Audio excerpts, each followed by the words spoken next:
حضرت عمر فاروق محمد رسول اللہ صلی اللہ علیہ وسلم کی گردن اڑانے کے ارادے سے نکلتے ہیں. نبی اکرم کی گردن اڑانے کے لیے نکلتے ہیں. تلوار ننگی باہر نکالے ہوئے ہیں. ایک مسلمان صحابی ان کو راستے میں مل جاتے ہیں. ان سے پوچھتے ہیں ارے بھائی عمر تلوار باہر نکالے ہوئے ہو, کہاں جا رہے ہو؟ آج تو چہرے پر بہت غصہ نظر آ رہا ہے. حضرت عمر نے کہا تمہارے نبی کو قتل کرنے جا رہا ہوں. محمد کی گردن کہو صلی اللہ علیہ وسلم, محمد کی گردن اڑانے کے لیے جا رہا ہوں. کہا اچھا؟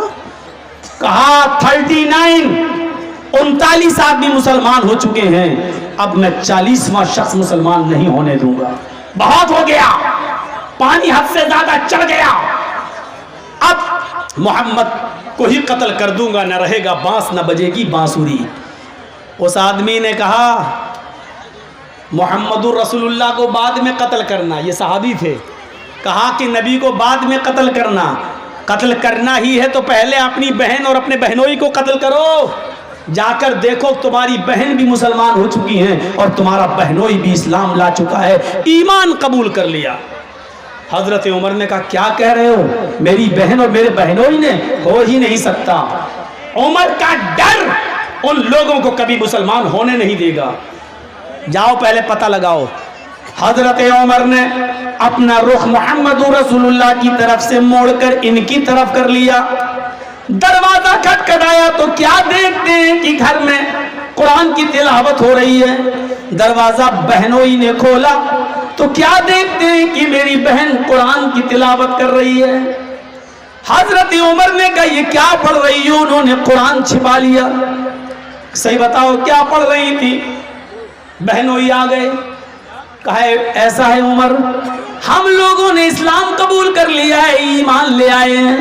اتنا سننا تھا کہ ڈنڈے لاٹھی اٹھائی اور اپنے بہنوئی کو پیٹنا شروع کر دیا.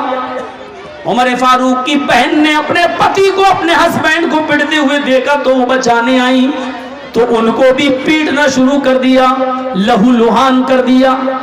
غور کرو وہ عمر جس سے پورا مکہ کانپتا تھا, مدینہ کانپتا تھا, جس سے قیصر و کسریٰ کی حکومت لرزہ براندام تھی, یہ عمر جب اپنے بہن اور بہنوئی کو پیٹتے پیٹتے تھک گیا اور بہن کے جسم سے خون بہنے لگا تو بہن کھڑی ہو کر للکارتی ہے اے عمر. حضرت عمر نے کہا آج میرا نام لے رہی ہے, تو نام لے رہی ہے میرا؟ ہاں, اب تو بھائی کہلانے کے لائق نہیں رہا. اب میں نے تیرا نام لیا ہے, کیوں نہ لوں تیرا نام؟ کہا بہن آج تک تو نے مجھے بھائی کے نام سے پکارا, بھائی, اور آج عمر کہہ رہی ہے, اتنی جرأت. بہن کہتی ہے عمر سن, میں اسلام لے آئی, ایمان لے آئی, میرے ساتھ میرے شوہر بھی اسلام لے آئے, ایمان لے آئے. اب میری آخری بات سن لے, کتنا بھی پیٹ لے, کتنا بھی مار لے, میری گردن کاٹ دے اور میرے جسم کے ٹکڑے ٹکڑے کر دے. سیرت عمر کی میں لکھا ہے کہ عمر کی بہن نے ایک جملہ اور کہا فاطمہ نے, اے عمر میرے جسم کے ٹکڑے ٹکڑے کرنے کے بعد میرے ان ٹکڑوں کو کتوں کے سامنے ڈال دے اور میرے گوشت کو, میرے جسم کے ٹکڑوں کو کتوں کو کھلوا دے. یہ سب کروانا مجھے منظور ہے, لیکن ایمان سے بھٹ جاؤں یہ مجھے منظور نہیں ہے. میں ایمان لا چکی ہوں, اب اس کو میں نہیں چھوڑ سکتی. عمر کے سامنے تلوار اور ڈنڈوں کے سامنے وہ کھڑی ہو گئی اور بہنوئی بھی کھڑے ہو گئے. میں پوچھنا چاہتا ہوں, وہ عمر جس سے زمانہ کانپتا تھا لیکن اس کی بہن عمر کا مقابلہ کر رہی ہے, بہن میں وہ کون سی طاقت تھی اور یہ طاقت کس چیز کی تھی جس نے عمر کے سامنے اس کی بہن کو لا کر کھڑا کر دیا ہے؟ یہ کیا طاقت تھی؟ جب عمر کی بہن کے اندر ایمان جاگ گیا, اس نے سمجھ لیا، اور جب ایمان کی طاقت اس کے اندر آ گئی تو وہ نہ عمر کے ڈنڈوں سے ڈر رہی ہے، نہ عمر کی تلوار سے ڈر رہی ہے، نہ عمر کے غصے سے ڈر رہی ہے۔ جیسے ایک پولیس والا جب جان لیتا ہے کہ گورنمنٹ ہمارے ساتھ ہے تو وہ کسی سے نہیں ڈرتا ہے، اسی طریقے سے اس بہن نے جان لیا کہ ایمان میری رگوں میں دوڑ رہا ہے، اللہ میرے ساتھ ہے، تو پھر اس کے دل سے خوف نکل گیا، اس کے دل سے ڈر نکل گیا۔ اب مجھے ڈرنے کی ضرورت نہیں ہے کیونکہ ایمان میری رگوں میں دوڑ رہا ہے۔ جس کے اندر جتنا مضبوط ایمان ہوگا اس کی عمارت اسلام کی اتنی مضبوط ہوگی۔ اپنے اندر ایمان کی طاقت پیدا کرو، اللہ کی قسم ایمان اگر اپنے اندر پیدا کر لیا تو دنیا کی ساری طاقتیں تمہیں ہیچ نظر آئیں گی، دنیا کی ساری طاقتیں تمہیں مکھی یا مچھر جیسی نظر آئیں گی۔ آپ کسی سے نہیں ڈرو گے، شرط یہ کہ تم اپنے اندر اسلام ایمان پیدا کر لو، اپنی بنیاد سے جڑ جاؤ، نہیں جڑو گے تو پتنگ کی طرح کٹو گے، نیچے آؤ گے۔ حضرت بلال کی طرف نظر ڈالو، حضرت بلال کی طرف نظر ڈالو میرے پیارے ساتھیوں، وہی حضرت بلال ہیں جو نہایت ہی کالے کلوٹے ہیں، جن کی شکل اتنی کالی کہ حدیث کی کتابوں میں آتا ہے کالحمہ۔ کوئلے کو اور بلال کو ایک جگہ رکھ دیا جائے تو کوئلہ تمہیں پھر بھی صاف نظر آئے گا، بلال کوئلے سے زیادہ کالے، لیکن یہی وہ بلال ہیں جن کے اندر ایمانی طاقت اتنی زیادہ تھی کہ جب یہ اسلام لائے، ایمان لائے، تو کافروں نے ان کو پکڑا، زمین کے اوپر گرم ریت پر لٹا دیا۔ ریت گرم ہے، بالو گرم ہے، اور گرم بالو پر لٹا دیا جس سے پیڑ جلنے لگی۔ اس کے باوجود ان کے اوپر رحم نہ آیا تو ایک بھاری پتھر لا کر ان کے سینے کے اوپر رکھ دیا تاکہ ان کا سینہ دب جائے۔ اس کے باوجود پوچھا گیا، اے عمر اب کیسا لگ رہا ہے؟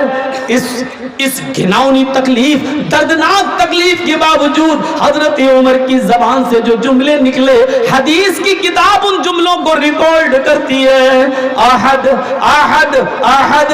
اب بھی میں یہی کہوں گا کہ اللہ ایک ہے، اللہ ایک ہے، اللہ ایک ہے۔ یہ بلال کے اندر یہ اسپرٹ جو آئی، بلال کے اندر یہ طاقت جو آئی، پورے کافروں کے سامنے اکیلا ہے بلال، زمین پہ لٹا دیا گیا ہے، گرم بالو پہ لٹا دیا گیا ہے، بھاری پتھر بلال کے سینے پہ رکھ دیا گیا ہے، لیکن بلال ڈر نہیں رہا ہے، بلال کانپ نہیں رہا ہے۔ بلال سے پوچھا جا رہا کیسا لگ رہا ہے؟ بلال کہتے ہیں احد احد احد، اللہ ایک ہے، اللہ ایک ہے، اللہ ایک ہے۔ بلال کو تمام لوگوں سے نڈر کون سی چیز نے بنایا؟ اس کا جواب وہی ہے، اسی ایمان نے۔ ایمان کی طاقت آپ اپنے اندر پیدا کر کے دیکھ لیجئے، پھر آپ دیکھیے کہ دنیا کی بڑی سے بڑی طاقتوں سے آپ لڑ جائیں گے، ڈرنے کا نام نہیں لیں گے۔ صرف ایمان کی طاقت آپ اپنے اندر پیدا کر لیجئے۔ حضرت بلال کو جب احد احد سنا تو ان کو اٹھایا، پھر دوسری جگہ لے گئے، آگ کے انگارے بچھے ہوئے تھے، حضرت بلال کو آگ کے انگاروں کے اوپر لٹا دیا گیا۔ سننا بہت آسان ہے، سن لو گے، آگ کے انگاروں پر لٹا دیا جائے، سننا بہت آسان ہے، لیکن ایک انگارہ اپنے ہاتھ پر، آگ کا ایک انگارہ اپنے ہاتھ کی ہتھیلی پر لے کر دیکھو، آپ کو پتہ چل جائے گا۔ حضرت بلال دیکھ رہے ہیں، جانتے بھی ہیں آگ پر لیٹیں گے تو انجام کیا ہوگا۔ آگ پر لٹا دیا گیا، ان انگاروں سے چربی پگھل گئی، پیٹ پگھل گئی، چربی کی، پیٹ کی چربی سے آگ اور بھڑک رہی ہے، بجھنے کا نام نہیں لے رہی ہے۔ اب پوچھا گیا بلال اب کیا کہتے ہو؟ کیا ایمان چھوڑا؟ ایمان سے رشتہ توڑا؟ بلال آگ کے انگاروں پر لیٹے ہوئے ہیں اور چیخ رہے ہیں، اللہ احد اللہ احد اللہ احد، اللہ ایک ہے، اللہ ایک ہے، اللہ ایک ہے۔ حضرت بلال کو کافروں نے آگ کے انگاروں پر لٹا دیا، اور پھر بھی حضرت بلال یہ نہیں کہہ رہے مجھے چھوڑ دو، مجھے جانے دو، مجھے معاف کر دو، نہیں نہیں، وہ آج ان کافروں کے سامنے کھڑے ہیں اور یہی کہہ رہے ہیں کہ اللہ ایک ہے، اللہ ایک ہے۔ ایسی منزلیں نہیں ملتی ہیں کہ اللہ کے نبی نے کبھی بلال سے کہا تھا اے بلال، اے بلال مجھے اللہ نے جنت بھی دکھائی، مجھے اللہ نے جہنم بھی دکھائی۔ جب میں جنت دیکھ رہا تھا تو مجھے اپنے آگے آگے جوتوں کی آواز سنائی دی۔ میں نے پوچھا جبریل یہ جوتوں کی آواز کس کی ہے؟ مجھے تو کوئی دکھائی نہیں دے رہا ہے۔ بلال، جبریل نے بتایا کہ یہ بلال ہیں جو دنیا میں ہیں لیکن ان کی جوتوں کی آواز تم جنت میں سن رہے ہو۔ یعنی بلال نے اتنی تکلیفیں اٹھائی ہیں دین کے لیے، ایمان کے لیے کہ اللہ نے ان کو جنت دے دی۔ اے محمد صلی اللہ علیہ وسلم دنیا میں جانا اور بلال سے کہہ دینا کہ اللہ نے تمہیں جنت دے دی، تمہارے جوتوں کی آواز میں سن کے آیا ہوں۔ یہ ایمان کا رزلٹ ہے، یہ ایمان کا نتیجہ ہے۔ ہم اپنے اندر پہلے ایمان پیدا کر لیں اور پھر دیکھیں۔ میرے بھائیوں، میں نے شروعات کہاں سے کی ہے؟ آم کے پھل سے کی ہے۔ اگر گرتا ہے ٹوٹتا ہے تو آسمان پر نہیں جاتا، زمین پر۔ کیوں؟ جو چیز اپنی بنیاد سے رشتہ توڑ لیتی ہے اس کا مقدر ترقی نہیں ہوتی ہے، پستی ہوتی ہے۔ جو پتنگ اپنی ڈور سے کٹتی ہے تو اوپر نہیں جاتی، نیچے آتی ہے، کیونکہ اس نے اپنی بنیاد سے رشتہ توڑ لیا ہے۔ آپ کی اور ہماری بنیاد ہے ایمان۔ اگر اس سے ہم نے اپنا رشتہ توڑ لیا تو کبھی ہم ترقی نہیں کر سکتے ہیں، ہم تنزلی کا شکار ہوں گے، ہم نیچے جائیں گے۔ خالد ابن ولید نے ایک جنگ کے اندر 9 تلواریں توڑ ڈالی، ہاری ہوئی جنگ کو جیت میں بدل دیا۔ ہر طرف خالد ابن ولید کے چرچے ہونے لگے، واہ کیا لڑا خالد، کیا لڑا خالد، واہ خالد ابن ولید۔ حضرت عمر فاروق کو جب پتا چلا کہ لوگوں نے حضرت خالد ابن ولید کی تعریفیں کرنا شروع کر دی تو حضرت خالد ابن ولید کو سپہ سالاری کے عہدے سے ہٹا دیا، کمانڈر ان چیف کے عہدے سے ہٹا دیا۔ اچھا ایک بات بتائیے، ہم اچھا کام کریں گے تو ہمارا پروموشن ہونا چاہیے یا ڈیموشن ہونا چاہیے؟ پروموشن ہونا چاہیے۔ حضرت خالد ابن ولید نے 9 تلواریں توڑی، جیت ہاری ہوئی جنگ کو جیت میں بدل دیا، چاروں طرف چرچے ہو رہے ہیں، تو حضرت عمر کو ان کو آگے بڑھانا چاہیے، پروموشن دینا چاہیے یا نیچے؟ عقل تو یہی کہتی ہے کہ آگے پروموشن دینا چاہیے، لیکن حضرت عمر نے الٹا کیا۔ کیا کیا؟ خالد ابن ولید کو معزول کر دیا، ان کو کمانڈر ان چیف کے عہدے سے ہٹا دیا اور عام سپاہی بنا کر تلوار دے دی، جاؤ اب تم کمانڈر ان چیف نہیں، کسی بھی جنگ میں جاؤ گے تو ایک معمولی سپاہی کی حیثیت سے لڑو گے۔ لوگوں نے کہا خالد عمر نے تمہاری انسلٹ کی ہے، عمر نے تمہیں ذلیل کیا ہے، تم نے تو بہادری دکھائی ہے جنگ کے اندر، تمہیں تو انعام ملنا چاہیے تھا، لیکن خالد تمہیں ہٹا دیا گیا ہے، چھوڑ دو عمر کو، ہٹ جاؤ، استعفیٰ دے دو، تمہارے لیے بہت سے راستے کھلے ہیں، ادھر آ جاؤ۔ خالد ابن ولید نے جو جواب دیا وہ ایمان سے بھرا ہوا جواب تھا۔ خالد ابن ولید نے کیا جواب دیا؟ نحنو نقاتل فی سبیل اللہ ولا نقاتل فی سبیل عمر۔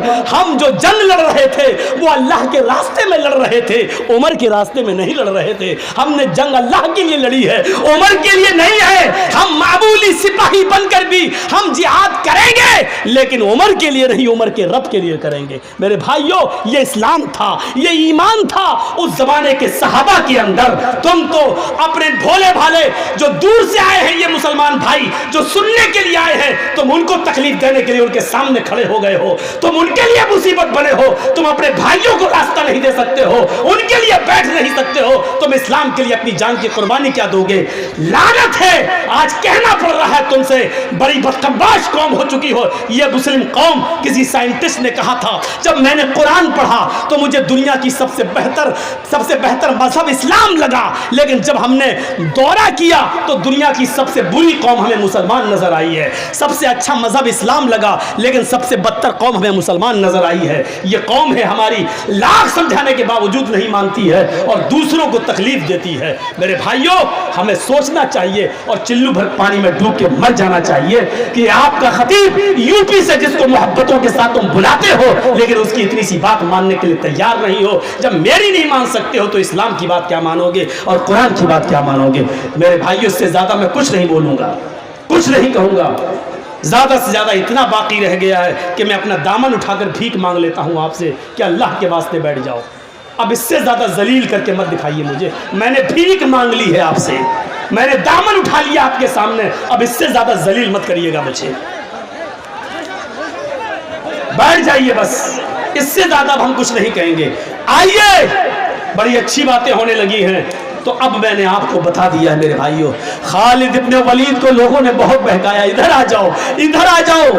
یہاں تک کہ ان سے کہا گیا کہ ہمارے مذہب میں آ جاؤ, ہم تمہیں آدھے ملک کی حکومت دے دیں گے اور اپنی شہزادی کا نکاح بھی تمہارے ساتھ کر دیں گے. خالد ابن ولید کو بادشاہ نے آفر دے دیا, ہم آدھی ملکیت آدھی بادشاہت دے دیں گے اور اپنی شہزادی کا نکاح تمہارے ساتھ, شادی تمہارے ساتھ کر دیں گے. عمر نے تمہاری انسلٹ کی, لیکن خالد ابن ولید کا جواب سنیے میرے پیارے ساتھیوں. وہ جواب یہی تھا کہ نحن نقاتل فی سبیل اللہ ولا نقاتل فی سبیل عمر. میں نے جو جنگ لڑی ہے وہ اللہ کے لیے, اللہ کے راستے میں لڑی ہے, عمر کے راستے میں میں نے نہیں لڑی ہے. عمر نے مجھے گورنری یا کمانڈر ان چیف کے عہدے سے ہٹایا ہے. سپاہی تو ہوں میں, ایک معمولی انسان ہو کر بھی میں لڑوں گا, اور جو کام میں نے کمانڈر ان چیف کی شکل میں کیا اس سے بڑھ کر کام ایک معمولی سپاہی کی حیثیت سے میں کروں گا, کیونکہ میں عمر کے لیے نہیں لڑ رہا ہوں, عمر کے رب کے لیے لڑ رہا ہوں. میرے پیارے ساتھیوں, یہ جذبہ ہونا چاہیے ہمارے اور آپ کے اندر ایمان کا. کوئی عہدے کی لڑائی نہیں تھی.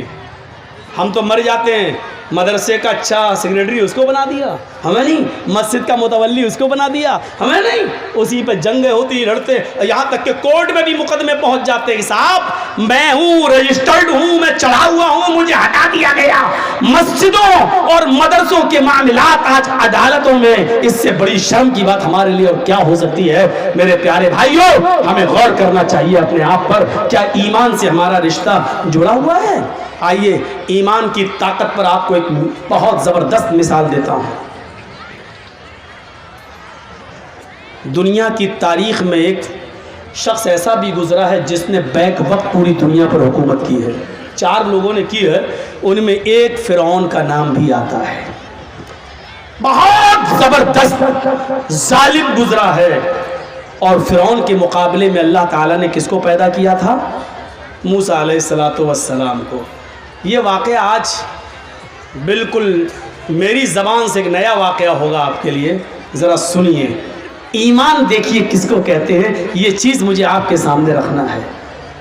جب تھک گیا فرعون بھی تو کہا کہ موسیٰ آؤ مقابلہ کر لیتے ہیں, یا تو آپ تمہارے آدمی اس دنیا میں رہیں گے یا میرے آدمی رہیں گے, آؤ ایک میدان میں جمع ہو جاتے ہیں.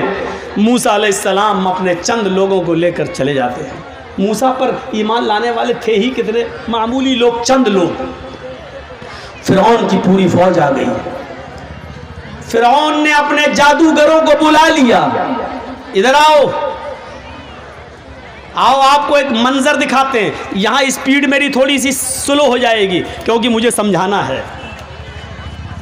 فرعون نے اپنے ساتھیوں کو بلا لیا, ادھر آؤ. ایسے کرتب دکھانا, ایسے تلسم دکھانا کہ آج موسیٰ اور موسیٰ کے قوم کے لوگ, یہ مسلمان جتنے آئے ہیں سب ہار جائیں. دیکھو ہمارا نام مٹی میں نہ ملنے پائے, آج تمہیں موسیٰ کو شکست دینا ہے, موسیٰ کو ہرانا ہے. فرعون کو اپنے جادوگروں پر بہت بھروسہ تھا. جادوگروں نے کہا بالکل آپ تیار رہیے, موسیٰ اور اس کے قوم کو ہرانا میرے بائیں ہاتھ کا کام ہے, ابھی ہرا دوں گا. جب دونوں آمنے سامنے آ گئے, ادھر فرعون کا لشکر کھڑا ہے, فرعون بھی, ادھر موسیٰ اور موسیٰ کا لشکر کھڑا ہے. فرعون کے جادوگروں نے فرعون سے کہا, اوہو ایمان دیکھیے, فرعون کے جادوگروں نے فرعون سے کہا اِنَّا لَنَا لَاجْرًا اِن كُنَّا نَحْنُ الْغَالِبِينَ. اے فرعون, اے ہمارے بادشاہ, اگر ہم موسیٰ سے جیت گئے, موسیٰ پر غالب آ گئے, موسیٰ کو ہرا دیا, تو ہمیں کیا انعام ملے گا؟ اِنَّا لَنَا لَأَجْرًا إِن كُنَّا نَحْنُ الْغَالِبِينَ. اگر ہم غالب آ گئے, قرآن کہہ رہا, قرآن, اگر ہم غالب آ گئے تو ہمیں کیا انعام ملے گا؟ ہمیں آپ کیا نوازیں گے؟ ہمیں کیا دیں گے؟ ادھر سے فرعون کی طرف سے جواب آتا ہے, نعم وَإِنَّكُمْ لَمِنَ الْمُقَرَّبِينَ, تم ہمارے خاص لوگوں میں شامل ہو جاؤ گے, کیبنٹ میں تمہیں جگہ مل جائے گی, تم ہمارے مقرب بن جاؤ گے, میرے آس پاس بیٹھو گے, میرے ساتھ چلو گے, کھاؤ گے, پیو گے. ابھی کسی کو پتا چل جائے کہ ہم یہ کام کریں گے تو مودی جی کا ہم قریبی بن جائیں گے, تو کرے گا کہ نہیں کرے گا؟ فوراً کر جائے گا. کیوں؟ ارے بھائی مودی کا مقرب بن جائیں تو سمجھ لو کہ انڈیا میرے ہاتھ میں. اب سوچو کہ فرعون کے جادوگروں کو جب فرعون نے یہ کہا کہ ہم تمہیں اپنا مقرب بنا لیں گے, اپنا قریبی بنا لیں گے, اپنے دربار میں تمہیں شامل کر لیں گے, تو فرعون کے جادوگروں کا حوصلہ کتنا بلند ہو گیا ہوگا. وہ فرعون جس کی حکومت بیک وقت آدھی دنیا سے زیادہ حصے پر رہی ہو, اس کا قریبی ہو جانا کتنے بڑے کمال کی بات تھی. بس شروع ہو گیا مقابلہ. فرعون کے جادوگروں نے, اے بیٹا کمر میں درد ہو رہا ہے, بیٹھ جاؤ, ابھی تو کمر سے کام ہی نہیں لیا, درد ہو گیا.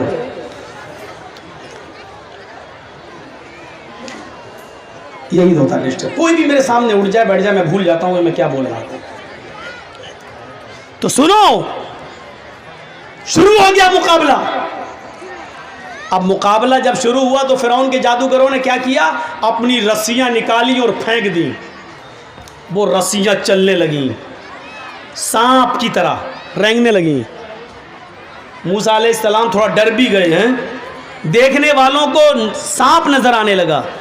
پھینکی رسیاں, وہ سانپ نظر آنے لگیں. موسیٰ علیہ السلام ڈر بھی گئے. اللہ نے کہا لا تخف یا موسیٰ, موسیٰ ڈرو نہیں. رسیاں سانپ بن گئیں. سانپ تو تھی نہیں, وہ تھی رسیاں, لیکن دیکھنے والوں کو سانپ دکھ رہی تھی. اللہ نے کہا نلقی عصاک, اے موسیٰ جو تمہارے ہاتھ میں ڈنڈا ہے وہ زمین پر مار دو. اب دیکھیے کیا ہوا, مقابلہ دیکھیے کیسا ہو رہا ہے. تمہارے ہاتھ میں جو ڈنڈا ہے اس کو زمین پر مار دو. موسیٰ علیہ السلام نے جو اپنا ڈنڈا زمین پہ مارا, فَإِذَا هِيَ تَلْقَفُ, ایسا لگا وہ ایک اژدہا بن گیا, اور اژدہا کی شکل میں آیا, اور آتے ہی اس نے فرعون کے جادوگروں کی رسیوں کو جو سانپ دکھ رہے تھے سب کو کھا گیا, سب کو ہضم کر گیا. جو کھولا منہ سب اس کے منہ میں چلے گئے جتنے سانپ دکھ رہے تھے. فرعون کے جادوگر ہکا بکا رہ گئے ہیں. وہ سمجھ گئے, یہیں سے وہ سمجھ گئے کہ ہم نے جو دکھایا وہ تلسم تھا, ہم نے جو دکھایا وہ جادو تھا, ہم نے جو دکھایا وہ ڈھونگ تھا, ہم نے جو دکھایا وہ مکاری تھی, ہم نے جو دکھایا وہ ایک چال تھی. لیکن موسیٰ نے جو دکھایا وہ مکاری نہیں ہے, وہ چال نہیں ہے, وہ جادو نہیں ہے, وہ اللہ کی مدد ہے. موسیٰ نے جو دکھایا وہ جادو نہیں ہے. وہ سمجھ گئے. وہ یہ بھی سمجھ گئے کہ اب بالکل بچنے کا راستہ نہیں ہے. بیک وقت جیسے ہی انہوں نے دیکھا کہ ہماری رسیوں کو جو سانپ نظر آ رہی تھی, موسیٰ کا اژدہا کھا گیا. موسیٰ نے جو ڈنڈا مارا وہ اژدہا بن گیا اور کھا گیا. وہ سمجھ گئی کہ میری حالت خراب ہے. موسیٰ نے جو دکھایا وہ موسیٰ کا کمال نہیں, موسیٰ کے رب کا کمال ہے. ابھی تو وہ فرعون سے مانگ رہے تھے کہ کیا ہمیں کیا انعام دو گے, ہمیں کیا روپیہ پیسہ دولت زمین و جائیداد کیا دو گے. ابھی تو وہ یہ مانگ رہے تھے. لیکن جیسے ہی دیکھا کہ فرعون کی جادوگروں کی رسیوں کو جب موسیٰ کے اژدہے نے کھا لیا تو وہیں سے چیخ پڑے, آمنا آمنا برب العالمین رب موسیٰ و ہارون. فرعون کے سامنے چیخ پڑے ہم ایمان لے آئے رب العالمین پر, ہم اللہ رب العالمین پر ایمان لائے, ہم اس رب پر ایمان لائے جو موسیٰ کا رب ہے, جو ہارون کا رب ہے. آمنا برب العالمین, ہم ایمان لائے رب العالمین پر, رب موسیٰ و ہارون, موسیٰ کے رب پر, ہارون کے رب پر. ایک جملہ یاد رکھنا, کیا لائے؟ ایمان. ابھی تک کافر تھے, اب ایمان لائے. اب ہم آپ کو دکھاتے ہیں ایمان جب لے آئے, بنیاد سے جب جڑ گئے, تو ایمان لانے کے بعد ان جادوگروں کی طاقت کا حال دیکھیے کیا ہوتا ہے. ابھی تک ایمان نہیں تھا تو رسی کو سانپ بنا رہے ہیں. ایمان جب پیدا ہو گیا ان کے اندر تو اب کیا ہوا؟ فرعون نے دیکھا یہ تو پانسا ہی الٹ گیا ہے, ہم تو لائے تھے موسیٰ کے خلاف, یہ سب ہمارے خلاف ہو گئے, اب کیا ہوگا؟ اب کیا ہوگا؟ تو فرعون نے کہا اے جادوگرو تم بہت بڑی غلطی کر رہے ہو, میری اجازت کے بغیر تم ایمان لے آئے, میری اجازت کے بغیر تم ایمان لے آئے, بہت غلط کام تم نے کیا ہے. سمجھ لو میں تمہیں ایک اور موقع دے رہا ہوں, ہارون و موسیٰ کے رب پر ایمان چھوڑ دو, لوٹ آؤ ہمارے پاس. انہی جادوگروں نے جو ایمان لے آئے, اب جواب کیا دیا فرعون کو؟ اس جواب کو دیکھو, اس میں ایمان کی طاقت چھلکتی ہوئی نظر آتی ہے. لن نؤثرک علی ما, آئے فرعون اب ہم تم کو ترجیح نہیں دے سکتے, اب ہم تم کو فوقیت نہیں دے سکتے. ان واضح نشانیوں کو دیکھنے کے بعد جو اللہ تبارک و تعالیٰ کی طرف سے موسیٰ نے دکھائی ہے, ہمیں اپنا جھنڈا زمین پہ مارا اور اللہ نے اژدہا بنا دیا, اس نشانی کو دیکھنے کے بعد ہم اب ایمان بدل نہیں سکتے, ہمارا ایمان باقی رہے گا. آئے فرعون سن لو کان کھول کر, اب تو ہمارا کچھ بھی کر لو, اب ہم کچھ بھی نہیں کریں گے, ہمارا ایمان اب رب العالمین کے اوپر ہو گیا. فرعون نے اس کے جواب میں جو جملے کہے وہ سنو, کیا کہا؟ لَأُقَطِّعَنَّ أَيْدِيَكُمْ وَأَرْجُلَكُمْ مِنْ خِلَافٍ ثُمَّ لَأُصَلِّبَنَّكُمْ أَجْمَعِينَ. آئے جادوگرو اگر تم نے موسیٰ کے رب کو نہ چھوڑا, آئے جادوگرو اگر تم نے ہارون کے رب کو نہ چھوڑا, تو ہم تمہیں تمہارے ہاتھ اور تمہارے پیر کاٹ دیں گے مخالف سمتوں سے. لَأُقَطِّعَنَّ أَيْدِيَكُمْ وَأَرْجُلَكُمْ مِنْ خِلَافٍ, ہم تمہارا دائنا ہاتھ کاٹیں گے تو الٹا بایاں پیر ہم تمہارا کاٹ دیں گے, اور اگر ہم نے بایاں ہاتھ کاٹا تو دایاں پیر ہم تمہارا کاٹ دیں گے. تمہارا ایک ہاتھ اور ایک پیر کاٹیں گے, اگر ہاتھ دایاں کاٹا تو پیر بایاں, اور پیر اگر ہم نے دایاں کاٹا تو ہاتھ بایاں, ایک پیر اور ایک ہاتھ ہم تمہیں کاٹ دیں گے. ثم لأصلبنکم اجمعین, اور اس کے بعد ہم تم سب کو سولی پہ لٹکا دیں گے, ہم تم سب کو سولی پہ چڑھا دیں گے. اس کے جواب میں ایمان چونکہ پیدا ہو چکا تھا, فرعون سامنے تھا, فرعون کا لشکر سامنے تھا, لیکن اس کے باوجود جب ایمان پیدا ہو گیا تو اس کے جواب میں انہوں نے کیا کہا؟ فرعون کے جادوگروں نے جو ایمان لائے کیا کہا؟ فَقْضِ مَا أَنْتَ قَاضِ, فَقْضِ مَا أَنْتَ قَاضٍ. اے فرعون تجھے جو کرنا ہے کر, میرا ہاتھ کاٹنا ہے کاٹ, میرا پیر کاٹنا ہے کاٹ, مجھے سولی پہ چڑھانا چڑھا دے, مجھے پھانسی دینا پھانسی دے دے. انت قاضٍ, تو قاضی ہے, تو جج ہے, تو جو چاہے کر, تجھے اختیار ہے کر لے, لیکن اتنا یاد رکھنا انما تقضی هذه الحیات الدنیا, تو صرف دنیا کی زندگی کا فیصلہ کر سکتا ہے, آخرت کی زندگی کا فیصلہ تو نہیں کر سکتا. آخرت میں تو تو میرا رب میرے ساتھ ہے ہی، اس لیے تجھے دنیا میں جو کرنا ہو کر لے۔ جو ابھی فرعون کے قریب ہونا چاہتے تھے، فرعون سے انعام مانگ رہے تھے، لیکن موسیٰ پر ایمان لائے، اور ایمان لانے کے بعد ان کی طاقت کا حال یہ ہو گیا کہ نہ وہ فرعون سے ڈرے، نہ فرعون کے لشکر سے ڈرے۔ فرعون نے ان کا ہاتھ کاٹا، کٹوا لیا، ان کا پیر کاٹا، کٹوا لیا، ان کو سولی پہ لٹکایا، لٹک گئے، لیکن پھر اللہ پر جو ایمان لا چکے تھے اس کو بدلا نہیں۔ پھر رب موسیٰ اور ہارون کے رب پر ایمان چھوڑا نہیں۔ ایمان یہ ہوتا ہے، اور ایمان کی طاقت یہ ہوتی ہے۔ کیا ہمارے پاس ایمان کی طاقت ہے؟ یہ ہم اپنی سوسائٹی پر نظر ڈالیں، ہم اپنے منظر پر نظر ڈالیں، ہم اپنے سماج پر نظر ڈالیں اور دیکھیں کہ کتنا ایمان ہے ہمارے اندر، کتنے پرسنٹ ہم مسلمان ہیں۔ ہم اپنی زندگیوں پہ بھی تو نظر ڈالیں۔ وہ طارق ابن زیاد جس کی تاریخ آپ نے پڑھی ہوگی، وہ طارق ابن زیاد جب بہت سے شہروں کو فتح کرتے ہوئے افریقہ کے جب اسپین کی دھرتی پر پہنچتا ہے، وہ طارق ابن زیاد بہت سے ملکوں کو فتح کرنے کے بعد جب اسپین کی دھرتی پر، اسپین کی سرزمین پر پہنچتا ہے، تو تمام لشکر والوں کا، جو طارق ابن زیاد کی فوج تھی، تمام اس فوج کے بارے میں حکم دیتا ہے کہ کشتیوں میں آگ لگا دو۔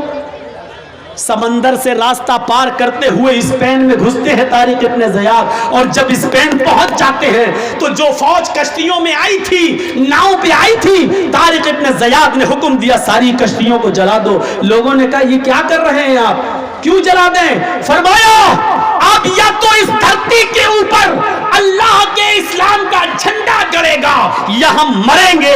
دو ہی راستے ہیں، آئے فوجیوں تمہارے پاس، آئے مسلمانوں تمہارے پاس، ہم یہاں یا تو اللہ کے قانون کا نفاذ کریں گے یا مریں گے، بھاگنے کا کوئی راستہ نہیں ہے۔ اس لیے ہم نے کشتیاں جلوا دی ہیں، اب نہ کوئی بھاگ سکتا ہے نہ کوئی فرار ہو سکتا ہے، اب اس ملک میں رہنا ہے تو اللہ کے اسلام کا جھنڈا لہرانا ہے یا پھر جہاد کر کے ہمیں مر جانا ہے۔ ہمارے پاس دو ہی راستے ہیں، زندہ رہنا ہے تو اسلام نافذ کرو، نہیں تو لڑ کے مر جاؤ، بھاگنا کوئی بھاگے نہیں۔ اس لیے میں نے کشتیاں جلا دی تاکہ نہ رہے گا بانس نہ بجے گی بانسری۔ یہ ایمان تھا، ایمانی طاقت ان کے اندر تھی۔ میرے بھائیوں، یہ ڈر پیدا ہوا کہ اگر یہ یہاں اسپین کی فوج سے کہیں ہمارے مسلمان ڈر نہ جائیں، کہیں کشتی سے آئے، کشتی اٹھا کر پھر بھاگ نہ جائیں، اس لیے اسپین پہنچنے کے بعد طارق ابن زیاد نے کشتیاں جلوا دی اور کہا اب یا تو رہیں گے تو اسلام قائم کریں گے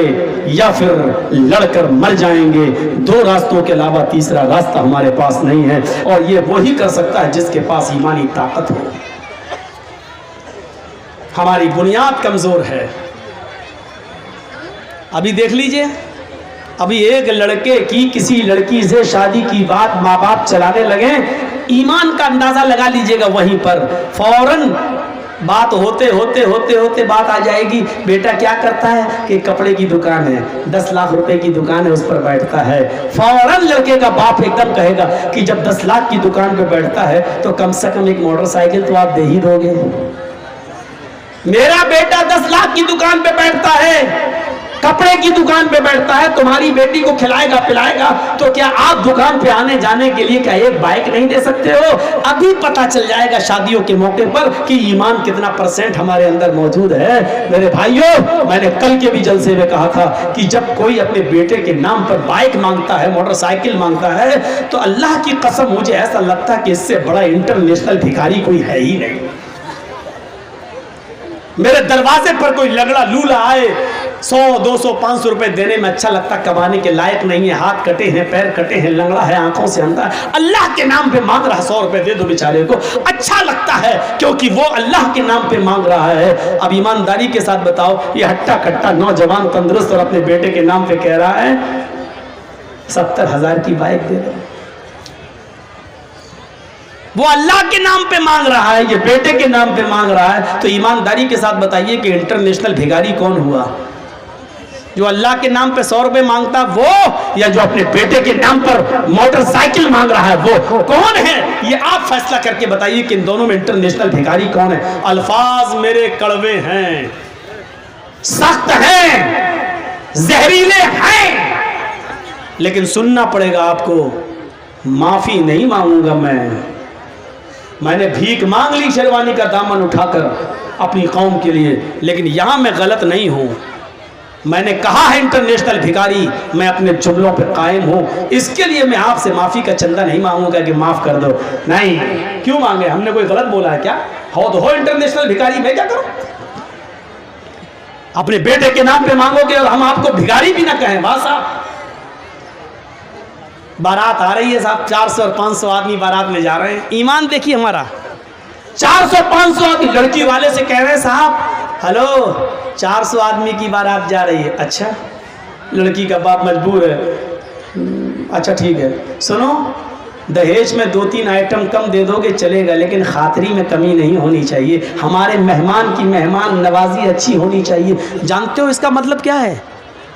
یہ لڑکے کا باپ جو لڑکی کے باپ سے کہہ رہا ہے مہمان نوازی اچھی ہونی چاہیے، اس کا مطلب آپ سمجھ رہے ہو؟ اس کا مطلب ہے میرے ساتھ جو 250-300 باراتی آ رہے ہیں، باراتی نہیں چور جو آ رہے ہیں، چور بھی نہیں، ڈاکو، یہ لٹیرے جو ہمارے ساتھ آ رہے ہیں، ان کو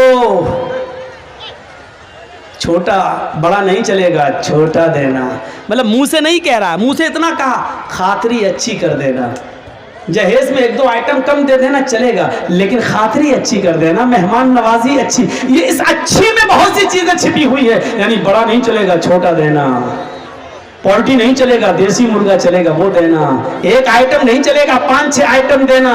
اس اچھی میں یہ ساری چیزیں چھپی ہوئی ہیں، اور ان لٹیروں کا پیٹ بھرنے کے لیے اس لڑکی کا باپ کہاں سے بیچارہ قرضہ لیتا ہے، اور آپ کو ایک ٹائم اچھا کھانا کھلا دیتا ہے۔ اچھا کھانے کا مطلب سمجھ گئے نا؟ آپ کو بڑے کا نہیں مٹن کھلا دیتا ہے، دیسی مرغا کھلا دیتا ہے، آپ کے پیٹ کی جہنم کو بھر دیتا ہے، حالانکہ اس ایک دن کے کھلانے کے چکر میں اس لڑکی کے باپ کو اس کا قرض کا ادائیگی کرتے ہوئے کتنا سود دینا پڑتا ہے، اور کتنے سال تک اس کا قرضہ ادا نہیں کر پاتا ہے وہ بیچارہ۔ کبھی آپ نے اس غریب باپ کی غربت کی طرف بھی آپ نے خیال رکھا ہے؟ اتنا یاد رکھنا، اگر آپ نے کسی غریب کی غربت کو نہیں دیکھا تو آپ ظالم ہو جائیں گے، آپ ظالم کہلائیں گے۔ یہ زمین پڑی ہے، یہ خالی زمین ہے جہاں عورتیں بیٹھی ہوئی ہیں، میں یہی رہتا ہوں، تھوڑا پانی دیجیے، میں یہی رہتا ہوں، چلیے مان لیجیے، مجھے معلوم ہے کہ یہ ایک زمین کس کی ہے، آپ کا نام؟ شرافت علی کا نام ہے، مان لیجئے یہ زمین شرافت علی صاحب کی ہے۔ اب سنیے، بہت امپورٹنٹ بات بتانے جا رہا ہوں، سننا پڑے گا تمہیں نہیں، تمہارے باپ کو بھی سننا پڑے گا۔ جب تک میں یہاں ہوں، یہ پاور مجھے محمد رسول اللہ نے دیا ہے۔ بیٹھو یہاں پر، سنو، یہ زمین شرافت علی صاحب کی ہے، 2 لاکھ کی زمین ہے، مجھے معلوم ہے کہ 2 لاکھ کی زمین ہے، لیکن شرافت علی صاحب کی والدہ کی طبیعت خراب ہے، ان کو ہاسپٹل میں اپنی ماں کا علاج کرا رہے ہیں۔ اب جرجیت صاحب سوچ رہے ہیں کہ شرافت علی اپنی ماں کی طبیعت کا علاج کرانے کے لیے اپنی زمین بیچے گا، کیونکہ اس کے پاس پیسہ نہیں ہے۔ اب جرجیت صاحب اس کی زمین بکنے کا انتظار کر رہے ہیں، اور مجبوری کا فائدہ اٹھانا چاہتے ہیں کہ 2 لاکھ کی زمین ہمیں 1.5 لاکھ میں مل جائے۔ شرافت صاحب آئے، جرجی صاحب آپ محلے میں اچھے آدمی ہیں، آپ ہماری زمین لے لیجیے۔ صاحب ہمیں زمین کی ضرورت نہیں، اور لاک ڈاؤن کے بعد زمین کی قیمت بڑھ بھی نہیں رہی ہے، صاحب حالات خراب نہیں ہے، صاحب لے لیجیے، میری ماں کی طبیعت خراب ہے۔ اوہ اچھا، والدہ کی طبیعت خراب ہے، ہاں ٹھیک ہے، اگر 1.5 لاکھ روپے میں دینا تو دے دو، کیونکہ زمین کی قیمت بڑھ تو رہی نہیں ہے۔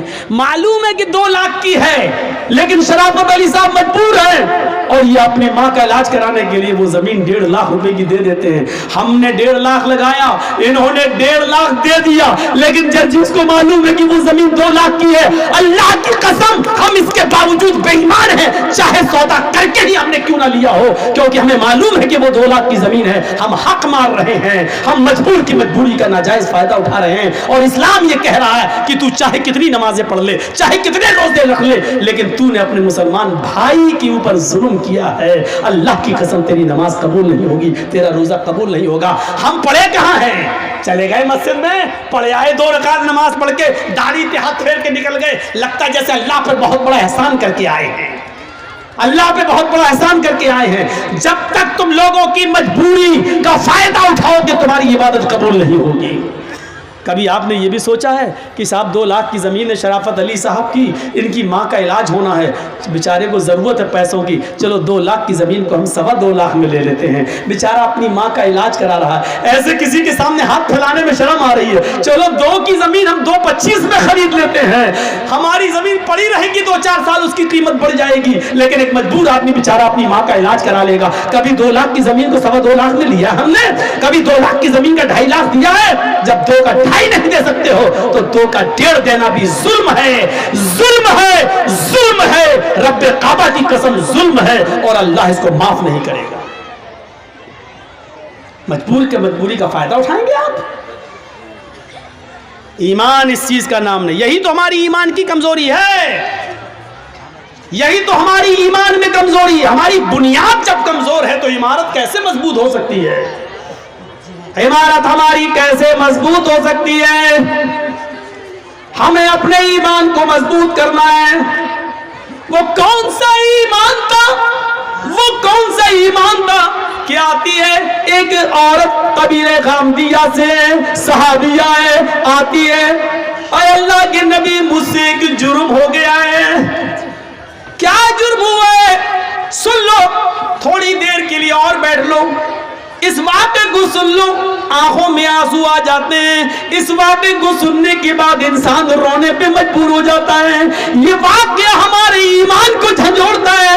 اس واقعے کو سن لو, چلے جانا, تھوڑی دیر یہ بھیک میں اور ڈال دو میری جھولی میں, اس واقعے کو سن لو. وہ عورت آتی ہے, اے اللہ کے نبی مجھ سے جرم ہو گیا ہے. آپ نے کہا توبہ کر. کہنے لگے اللہ کے نبی میں اسی دنیا میں پاک ہونا چاہتی ہوں, میں اسی دنیا میں اس جرم کی سزا پانا چاہتی ہوں. آپ نے کہا توبہ کر, اللہ سے مغفرت کی دعا مانگ, اللہ غفور الرحیم ہے. کہنے لگی میرا جرم تو سن لیجئے, کیا اس جرم کی کوئی معافی ہے بھی یا نہیں؟ اللہ کے نبی نے کہا بتا کیا تیرا جرم ہوا ہے, کیا تجھ سے غلطی ہوئی ہے؟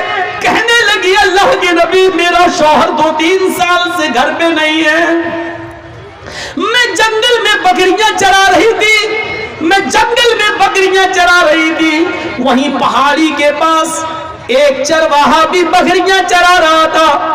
ہم اپنے شوہر سے 2-3 سال سے دور تھے, اس لیے ہمارے دل کی امنگیں اٹھنے لگی, اور اس بکریاں چروانے والے چرواہے کے ساتھ مل کر ہم نے جسمانی تعلق, شاریرک سمبند بنا لیا.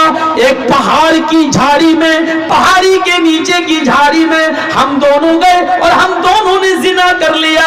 انی قد صبت الحد یا رسول اللہ, اے اللہ کے رسول میں حد کو پہنچ چکی ہوں, مجھ سے اتنا بڑا جرم ہو گیا ہے. اس جرم کی سزا اسلام میں یہ ہے کہ مجھے پتھروں سے مار مار کے مار ڈالا جائے. آپ کیسے کہہ رہے ہیں کہ اللہ سے معافی مانگ لے, اللہ سے توبہ کر لے؟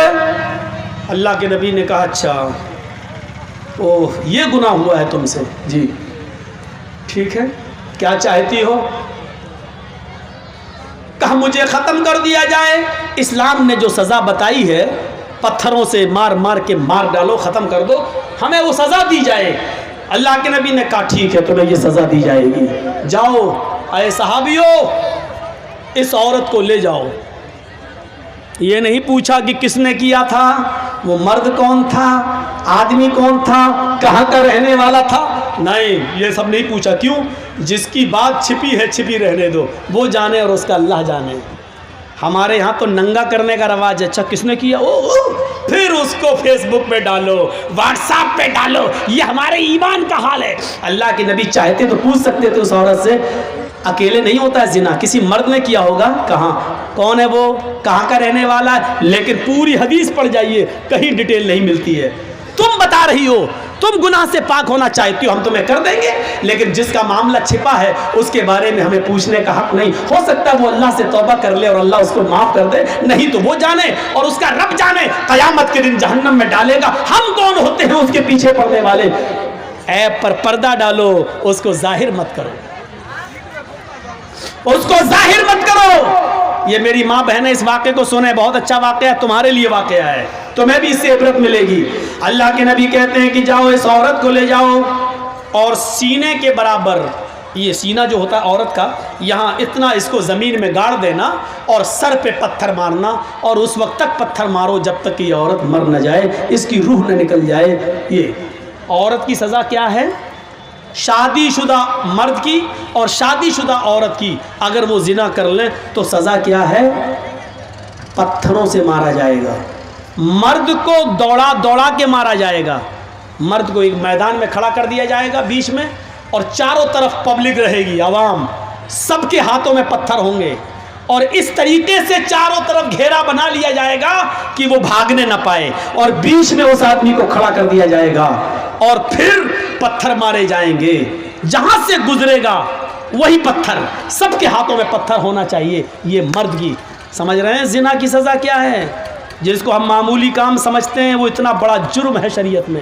کسی کی بہن و بیٹی کی عزت و آبرو سے کھیلنا اتنا آسان نہیں ہے شریعت میں۔ اس کی سزا، جب تم کسی کی عزت لوٹ رہے تھے تو تمہارے جسم کے ہر بال رونگٹے کو، روئے کو اس کا انجوائے مل رہا تھا، مزہ مل رہا تھا، اس لیے سزا بھی ایسی ملنی چاہیے کہ جسم کے ایک ایک رونگٹے کو اور ایک ایک روئے کو اس کا احساس ہو جائے، اس لیے سزا بھی اتنی سخت رکھی گئی ہے۔ مرد کو دوڑا دوڑا کے مارا جائے گا، لیکن عورت کو دوڑا دوڑا کے نہیں مارا جائے گا، کیونکہ اس کی بے پردگی ہو سکتی ہے، دوڑے گی تو اس کو زمین کا گڈھا کھودا جائے گا اور اس کو کھڑا کر دیا جائے گا اور سینے کے برابر مٹی ڈال دی جائے گی، یعنی اتنا گاڑ دیا جائے گا سینے کے برابر یہاں تک، اور سر اس کا کھلا رکھا جائے گا، اور پھر اس کے سر پر پتھر مارے جائیں گے، اور اس وقت تک پتھر مارا جائے گا جب تک کہ عورت مر نہ جائے۔ چاہے یہ رضامندی والی زنا ہے، مرد بھی راضی عورت بھی راضی اور دونوں نے کر لیا۔ زنا بالجبر تو زنا ہوتا ہی نہیں ہے، اگر مرد نے زبردستی کی تو وہ زنا نہیں مانا جائے گا، یا عورت کے ساتھ اگر زبردستی کی گئی، وہ بیچاری نہیں چاہتی تھی لیکن بندوق رکھ کر اس کے ساتھ عزت لوٹی گئی، تو پھر عورت گناہگار نہیں ہوگی کیونکہ اس کے ساتھ جبر کیا گیا، تو پھر مرد کو سزا دی جائے گی، عورت کو نہیں۔ اور عورت نے اگر بندوق رکھ کے غلط کام کروایا، مرد نے مجبور ہو کر غلط کام کیا، تو عورت کو سزا دی جائے گی، مرد کو نہیں۔ لیکن مرد بھی راضی عورت بھی راضی تو دونوں کو سزا دی جائے گی۔ اگر دونوں میں سے ایک کنوارا ہے ایک شادی شدہ، تو شادی شدہ کو پتھروں سے مار مار کے جان سے مارا جائے گا، اور جو کنوارا تھا اس کو 100 کوڑے مارے جائیں گے، اور 1 سال کے لیے اپنے شہر اپنی بستی سے باہر کر دیا جائے گا، اس کو گاؤں سے نکال دیا جائے گا، اور اپنے گاؤں میں 1 سال تک آنے کی انٹری اجازت نہیں ملے گی۔ 100 کوڑے پڑیں گے، چمڑے کے کوڑے، چمڑے کے، کپڑے کے نہیں، چمڑے کے کوڑے۔